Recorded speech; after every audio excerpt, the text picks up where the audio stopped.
गुलपुर सहर में बाली माफिया मानक राज खबर प्रकाश कले मारी देबाकू धमक। सारा राज्य में जो वंशधारा नदीर नाम प्रसिद्ध तार कूल एवं देखा मिलूनी। बाली माफिया माने नदीर कूल खाई निज निज जगार डंपिंग यार्ड खोली बसिछंती। डंपिंग यार्ड निमंते सरकार पक्षरु कौनसी निर्देश नथिबा सत्वे भी बेआईन बाली इटा पत्थर मेटाल चिप्स रखी चढ़ा दर में बिक्री करी बाली माफिया माने राज चलाउछंती।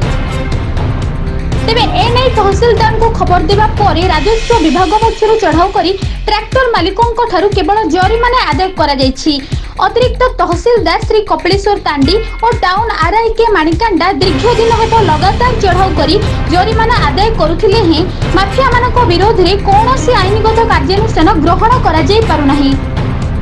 फल बाली चोरा चालाण उपर रोक लगा जाय पारुनी बोली बुद्धिजीवी माने मत प्रकाश करछंती। ए संपर्क में आरआई माणिकांडा को पचारिबारु अधिकांश गाड़ी मालिक निजकु सांबादिक और राजनेतार परिचय देथिबा प्रकाश करछंती।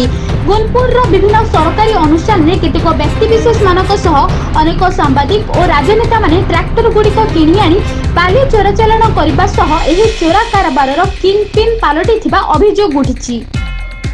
एपरिकी एही माफिया मानक विरोध रे खबर प्रकाश करिले मारी दिया जिवो बोली धमक मध्य मिलुछि।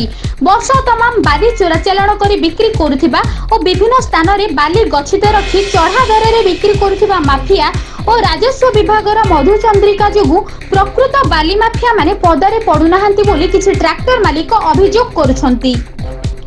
गुलपुर पौर परिषद मध्य रामेश्वर नगर उपर मुंडरे कतालगुड़ा शांतिनगर निमामड़ा विक्रमपुर वन विभाग सम्मुख पुराना गुलपुर गुंडीचा मंदिर और जगन्नाथपुर पंचायतर बासनागुड़ा ठारे रहिथिबा बाली रेंप गुड़िक राजस्व विभाग पक्षरु जबत करागले बाली चोरा चालाण पछरे प्रकृत रे केउ मानकर हाथ रहिछि एहा जणाजिबो एवं एगुड़िकर निलाम करागले राज्य सरकार को बहुल परिमाण रे राजस्व मिल परिबो।